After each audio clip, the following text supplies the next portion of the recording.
Okay start. माननीय प्रधानमंत्री श्री द्वारा प्रेरित एक पेड़ माँ के नाम आ अभियान पूरा देशभर में चालू है। अपना मुख्यमंत्री श्री भूपेन्द्रभाई पटेलजीना नेतृत्वમાં ગુજરાતમાં પણ દરેક જિલ્લાઓમાં 76મો વન મહોત્સવનો આચરણ થઈ રહ્યો છે। દોસ્તો, તો આ વન મહોત્સવ આપણા જનજાગૃતિનો વિષય છે, પોતાને કર્તવ્યોનો દિવસ છે।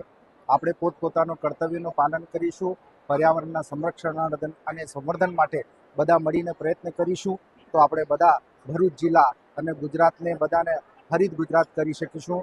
આથી આપણો પર્યાવરણ અને સ્વાસ્થ્ય બધાનું સંરક્ષણ થશે અને આપણું જીવન સંભવ થશે। કારણ આપણી ભારતીય સંસ્કૃતિ અને ભારતીય પરંપરા છે કે સર્વે ભવંતુ સુખીના, એટલે બધાના હિત માટે આપણે આ અભિયાનના બધા સહભાગી થાય, ભરૂચના બધા નાગરિકો આ અભિયાનના સહભાગી થાય, એટલા માટે બધા પ્રયત્નો ચાલુ કરીએ અને વહીવટતંત્ર અને આપણા જે વન વિભાગ દ્વારા જે પ્રયત્નો અને યોજનાઓ ચાલુ છે આમાં બધા આપણે સહભાગી થાય, એટલા માટે બધા નાગરિકોને અનુરોધ કરું છું અને વન મહોત્સવની બધાને શુભકામના અને અભિનંદન પાઠવું છું। ધન્યવાદ।